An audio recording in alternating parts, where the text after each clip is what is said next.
Put me in, Coach. What's the word, YouTube? It's your boy, Coach TDOT. They subbed me out. But I'm back in the game, Coach. I'm back with some more heat for y'all boys, man. So check it out, chat. We finna get right into it, man. Today we're gonna be reacting to Larry Bird's 1986 season was otherworldly. Oh my gosh. Y'all know we finna get it going. For all my new viewers, I don't fake none of my reactions. All my reactions are live. And we gonna watch this shit together. You feel me? Man, let's get right into this thing, man. Y'all already know how we coming. We not just the best in the city, but the best in the world. G. Without further ado, look at this big Larry. From playing games left-handed to nearly averaging a triple-double in the finals. Oh my Larry gosh, Bird's trip-dub in the 1986 finals? season wasn't just dominant, it was basketball perfection. He led one of the greatest teams ever assembled to a 67-15 record, grabbing his third straight MVP and capped it off with a finals MVP. What? But the stats don't tell the whole story. This is about the moments that made a myth. Going crazy! Oh man, hey, make sure y'all smash that like button. We finna get busy, y'all. Larry dunking that mother! Oh no, G. Larry poking that thing. The case for Larry Bird. Hold on, folks. I ain't never seen Larry dunk this much in my life. Where was these highlights at? Larry on that rim, G. Look. Larry finna poke this nigga, man. Oh, this finna be a good one. The case for Larry Bird's 1986 season being one of the greatest in NBA history starts with a simple truth. He was the best player on the basketball teams ever assembled. Bird led the Celtics to a 67-win regular season and a near-flawless 15-3 rampage through the playoffs. Bird's traditional stats weren't the flashiest of his career. 25.8 points, 9.8 rebounds, and 6.8 assists per game. But here's what made it special. He shot 49.6% from the field, 89.6% from the line, and his team outscored opponents by 9.4 points per game. When the playoffs arrived, Larry shifted into another gear entirely. He shot 53.8% from 2, 41% from 3, and an absurd 92.7% from the line. 50-40-90 in the playoffs is absurd, G. All right, we really gotta really admire the greatness, y'all. I don't know how many players did this, because y'all know Larry was the man who invented the 50-40-90. G. He was the first person that did it in NBA history. Come on, man. We got to put some respect on Big Larry's name, y'all. The beauty of Bird's 86 season, he didn't need to carry the load every night because his team was historically great. This Celtics squad had a real claim to being the greatest team ever assembled. The Steph Durant Warriors might have something to being the great. The shoe game is absolutely horrible, G. Look at this shit. Just straight plain black and white, no swag. Look at the damn socks. They wearing tube socks and shit, man. Man, y'all had absolutely zero swag, folks. It ain't no aura on this bench.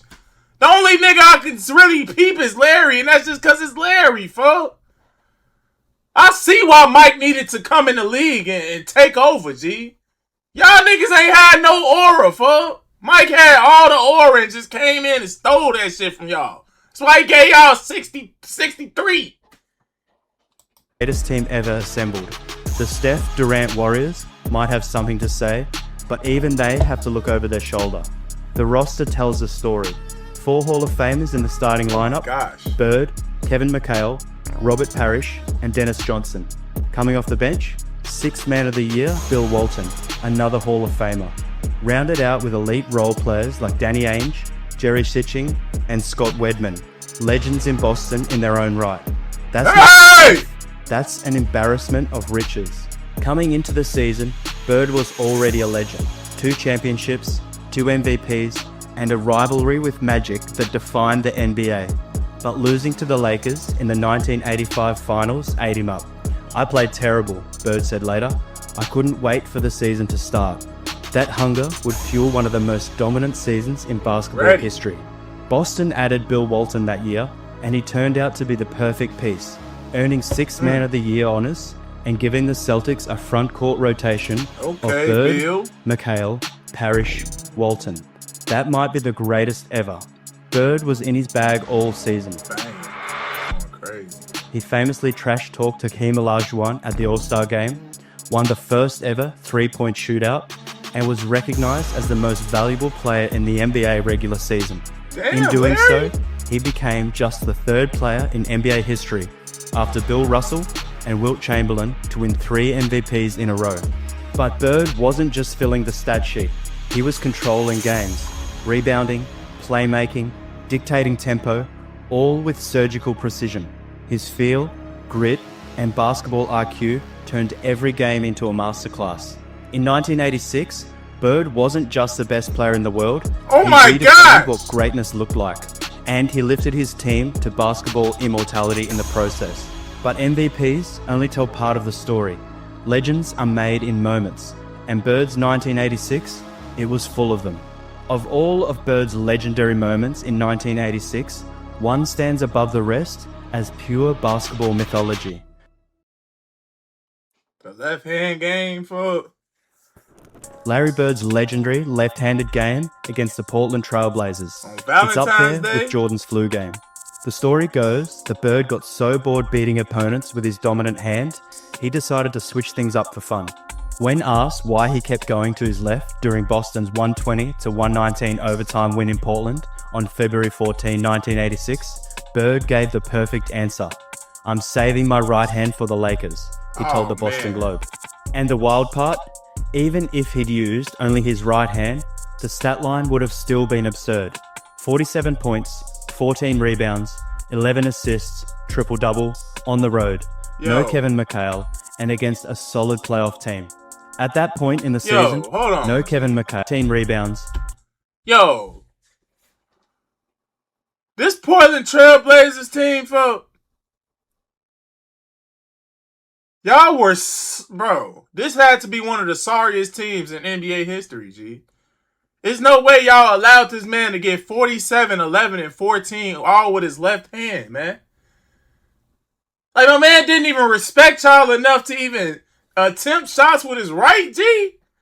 Only shots he was attempting was the jumpers. He talking about, "I'm saving my left hand for the Lakers." Y'all know how disrespected I would have felt if I was on that team and I heard that shit, man. And I guarantee y'all heard it and didn't do nothing about it, folks. Just a disgrace. Y'all, you know what? You know how we gonna handle it? Y'all ass getting banned, G. We call Adam Silver after this stream. This video, whatever, y'all ass is getting banned, man. Cause this is absolutely ridiculous, man. I can't stand when y'all do this. When y'all let Larry do this shit to y'all, man. It's terrible, bro. 11 assists, triple-double, on the road, Y'all no Kevin suck. McHale, and against a solid playoff team. At that point in the season, Boston had already won 14 of its last 15 games, Oh, even with man. McHale missing 9 of them. That's how dominant the 86 Celtics were. But Bird made sure this one stood out. It was his second straight triple-double, and while he didn't go full lefty all night, he did make 10 of his 21 field goals with his offhand, including a series of wild buckets in crunch time. To be clear, he scored only 20 of his 47 points with his left hand. Still rare, still incredible. His most outrageous stretch came with the game on the line in the fourth quarter. 5 possessions of left-handed wizardry that may never be matched. First, he faked out one defender, avoided another in transition, and casually tossed in a lefty floater off the glass. Wow. Then, after a Blazers 3 cut the lead in half, Bird broke out a left-handed hook shot that would get most other players benched on the spot. And finally, with Portland cutting the lead to 1, Bird reached lefty heaven with this and one. It's also worth remembering, this was the second night of a back-to-back in the middle of a brutal 7-game road trip, grind that no longer exists in today's NBA. Bird had dropped 31 points, 15 boards, and 11 assists the night before against the Kings, and then torched the Blazers with his offhand. But it wasn't just the wins that made Bird's 1986 so iconic. He was putting on clinics, even in losses. Take his 50-point masterpiece against the Mavericks on March 10. Bird lit up Dallas every way imaginable. Off pick and rolls as a ball handler, off putbacks, in the post and spotting up. It was all there. He logged 40 minutes and racked up 50 points on 18 made field goals, including 4 of 7 from deep and 10 of 11 from the line. He added 11 rebounds and 5 assists for good measure. The Celtics built a 104-91 lead after Bird dropped 17 in the third quarter, but Dallas mounted a comeback, eventually pulling ahead 111-110 and holding on late to seal the win. The Mavs were a solid team at the time, but Boston had bigger goals. With 67 wins and the league's best record, the Celtics weren't sweating one spoiled night. They had their sights firmly locked on the playoffs and a path back to the championship. Oh, man. Uh-oh! Bird came into the postseason oozing confidence. There may be teams in the league that can beat us 4 straight, but I've yet to see one. Another stone-cold one-liner from one of the game's greatest trash talkers. But Bird wasn't just talking. He was wanting to lead, and Chicago was about to find out. The Celtics swept the Bulls in the first round, despite a 63-point explosion from the young Michael Jordan in Game 2. So y'all mean to tell me that Mike gave this team 63? Oh, man. Why y'all ain't never tell me? Hold on. Why y'all ain't never tell me that, G? Whole time I'm thinking Mike gave. So it was the 86 Celtics, folks? Oh, my goodness, G. I don't think y'all was as good as we trying to make it seem then, man. Nigga, y'all let a rookie Mike get y'all ass 63 in the playoffs, man. I really don't care if Mike won or lost, G. 63, my nigga! That's absolute, man. Y'all should be ashamed, G. Because there's no way, man. There's no way I'm letting a nigga put up 63 in the playoffs, G. That's too many points. Who the hell was guarding him, man? Who was guarding Mike that night, G? Y'all ass getting banned. I don't care who it was. Whoever had the most points of that 63 scored on them, y'all ass is getting banned right along with the Portland Trailblazers, G. Because it's getting out of hand at this point. I'm thinking that Mike gave y'all this was the year before. But y'all want to make it seem like this 86 team Celtics team was just so cold. Nigga, Mike gave they ass 63, G. Come on, man. Y'all ain't finna be sitting around here trying to make us think that y'all was just this cold, man.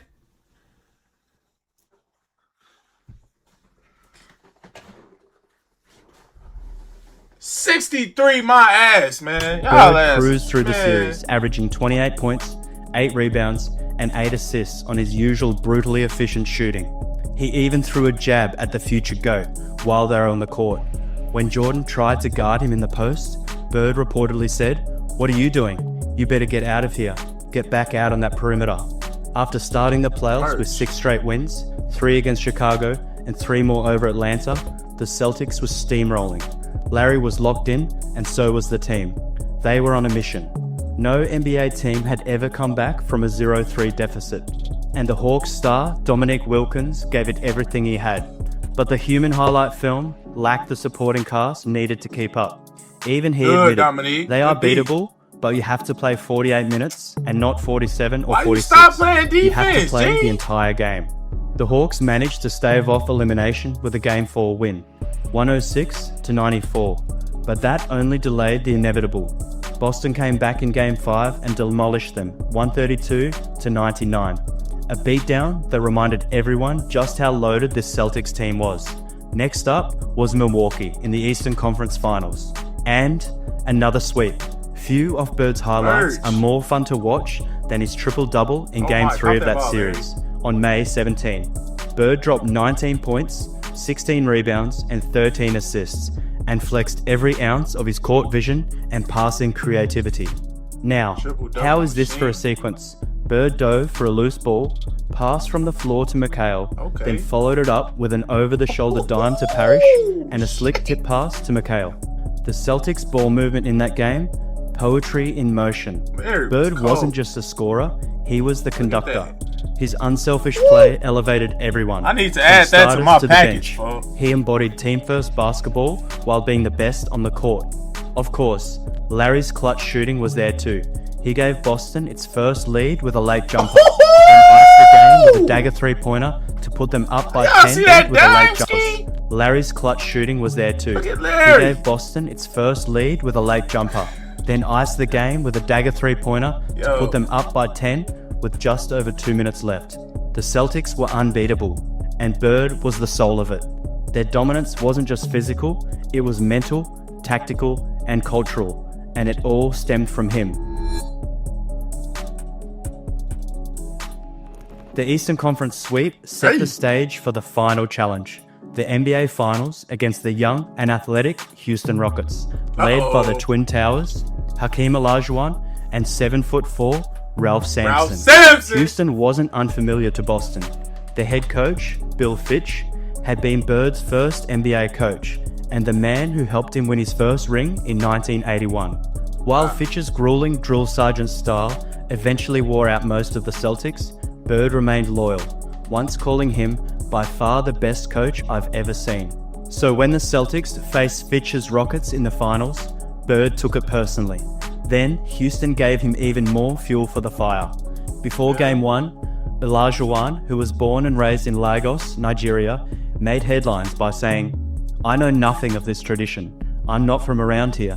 Hakeem was referencing the Celtics' past NBA championships and the history of greatness. Bird fired right back. "We'd like to give him a 2-week history lesson," and he did just that. Boston dominated from the start, taking the first 2 games at home by 12 and 22 points. The series shifted to Houston, where the Rockets finally showed signs of life. Game 3 was a nail-biter that Houston squeezed out 106-104, but just when it looked like momentum might be turning, Boston responded with championship-level resolve. They gutted out a 106-103 win in Game 4, handing the Rockets their first and only home loss the entire playoffs, and seizing a commanding 3-1 series lead. Houston managed to bounce back and take Game 5, 111-96, but then the series returned to Boston for Game 6. The Celtics saved their most complete performance for last. Every starter scored in double digits. Walton dominated off the bench with 10 points and 8 rebounds in just 17 minutes. Houston's late 13-6 run in garbage time made the final score look respectable, but this was a blowout from the opening tip. Boston had pulled their starters with the game already decided. The series showcased 2 dominant big men. McHale was unstoppable, averaging 25.8 points on 57% shooting, plus 8.5 rebounds and 2.5 blocks. He thoroughly outplayed Ralph Sampson, who managed just 14.8 points on 44% shooting. Some argued McHale deserved Finals MVP, but Bird was still the maestro. Some argued McHale deserved Finals MVP. No, he didn't, but Bird bro. was still the maestro. Shut up. His finals numbers told the story. This is Larry, nigga. He averaged the motherfucking triple-double. What are y'all talking about? Y'all see this chat? Talking about Kevin McHale average. Why? Y'all know who team this is. If it wasn't no Larry, it wouldn't be no Kevin McHale, man. Let's just keep it a buck. I will tell Kevin McHale that to his face, nigga. Talking about he should have won MVP. No, he shouldn't have, bro. It's Larry. Don't forget 9.7 rebounds and 9.5 assists per game. Nearly a triple-double average against the league's best defensive front court. He was surgical from the line, hitting 31 of 33 free throws. He led both teams with 16 steals, and when it mattered most, he delivered 2 triple-doubles, including a 29-point, 11 rebound, 12 assist, 3 steal masterpiece in the Game 6 clincher. The final score said it all. Boston's starting 5 outscored the entire Rockets team 98-97 in a 114-97 victory. It was the perfect ending to a perfect season. And as fate would have it, the last championship banner that would ever be raised at the old Boston Garden. So, what's it like to get dismantled by a basketball genius? Rockets forward Jim Patterson put it best. I've never seen anyone who could demoralize a whole team like he can. It's like he doesn't even need his teammates. It's just him, one on 5. What did I tell y'all, and he man? almost beats you single-handedly. It's the way he does it. Offensive rebound, go right to the corner, three-point shot, nothing but net. He gets you down and then breaks your back. Bird had plenty of legendary performances during his Hall of Fame career, but maybe none more complete or more important than that Game 6. Even Bird himself admitted, that was the only game I was totally prepared for. As far as focus was concerned, none better. Never. I should have quit right there. The dominant Game 6 win capped off a 15-3 postseason run for Boston. The Celtics went a perfect 10-0 at home during the playoffs, with their closest call coming in that legendary 135-131 double overtime win over Chicago in Game 2 of the opening round. The same thriller where Michael Jordan dropped a playoff record 63 points and still lost. Larry Bird has often said that the 1985-86 Celtics were the best team he's ever been a part of. And this is a guy who spent over 4 decades around the NBA. 4 of the 5 starters from that squad are in the Hall of Fame, and the 5th, Danny Ainge, was an all-star. 6th Man of the Year, Bill Walton, was no slouch either. A former regular season and finals MVP, Walton was already a Hall of Fame lock before suiting up in the green and white. Bird, Walton, McHale, and Parrish all made the NBA's 50 greatest players list in 1997, with Dennis Johnson not far behind. Even future greats were in awe of what they saw. After Boston dispatched Houston in the finals, Rockets center Hakeem Olajuwon, one of the best to ever play the game, summed it up simply. Larry Bird was the best all-round player I've ever seen. That meant a lot coming from the Dream himself, and it's hard to argue with that statement. Larry Bird's 1986 season wasn't just a peak, it was a blueprint for what greatness looks like, for how legends are made. If you think that was incredible, click the next video to see how Michael Jordan became a basketball god. Yo, I ain't gonna lie. We already subscribed to this dude. We need to react to more of his videos. This guy makes some good videos, man. Shout out to him. Shout out Hoop Central Throwback. This guy makes some good videos, man. But one thing I really want to know is, and this y'all let me know in the comment section, folks.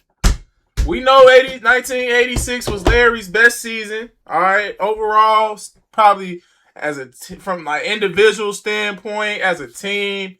You feel me? This was probably his best season. Now, y'all that's watching, we didn't react to a whole lot of Mike. We didn't react to a whole lot of Larry. Y'all let me know who had the better individual season. 87, 88 Mike? Or 1986 Bird, folks? Y'all know which Mike I'm talking about, too. The year he averaged like 39? Yes, I'm talking about that Mike. Let's see what year that was, folks. When he won like MVP, Defensive Player of the Year. Hold on, let's look it up, G, because I really want to know which year y'all think was better, G. Because I think that Michael Jordan year was absolutely ridiculous. I think nobody can top that year. What year was that? 86, 87. So this was the next year. He won. No, it was 87, 88. Yeah, I was right. 87, 88. He averaged 35. This was this year, y'all. Look, he won the MVP, Defensive Player of the Year, All-Star, NBA All-First Team, Defensive First Team. He was the All-Star Game MVP. He averaged 35, 5, and 5, folks. Well, 6 and 5. They say this was the best season, like statistically, like, or just like ever by any NBA player. But I want to see what y'all think. Because, you know, we got a lot of Larry fans in here, a lot of Larry supporters. So I don't want y'all to be biased either. I want y'all to keep it a buck with me, folks, because I'm really trying to figure something out. You feel me? But chat, that's the end of the video, man. I hope y'all enjoyed it. Like I said, we're gonna react to a lot. Damn, got gas, chat. It's that smoothie, folks. But yeah, we're gonna react to way more videos from that guy that just made that video, man. That was a great video. Shout out to him. But you know, we're gonna keep these videos coming for y'all, man. We're going crazy. If y'all ain't people, we just hit 3K subscribers. Hey, cue the clapping effects. Yeah! Thank you, my baby. See how I knew it? I love you, G. You my favorite subscriber, folks. See, it's because of you that we hit this. This is us, fellas and ladies, because I got some ladies watching too. That's the crazy thing. You would think it's just all the guys in here, but we got some ladies. You feel me? They love watching it too. We getting it going, y'all. So, hey, the goal, real talk, now that I'm super motivated. Now, we just hit 3K. That been my goal since I don't know what, G. Now the goal is to obviously hit 5K. That's the next, like, milestone. Because it's always 1K, 2K, 3K. 4K don't really mean that much. Then it's 5K. Then it's 10K. Then it's every 5 after that. You feel me? So, now we on our way to hitting 5K. But 4K is still obviously gonna be a great milestone too. But you know, we just going with the flow, man. You feel me? We working hard every single day, putting in this work, putting in this grind, you feel me? We love the grind, you know. So I'm gonna just keep doing it for y'all, doing it for the people that love throwback basketball, you know, and I love watching old school basketball as well. That's why we do this shit, man. I love this, you know. So I hope y'all enjoyed this though, man. Make sure y'all like, comment, and subscribe to the channel if you're new. It's your boy Coach TDOT, man. I'm up out of here. I love y'all.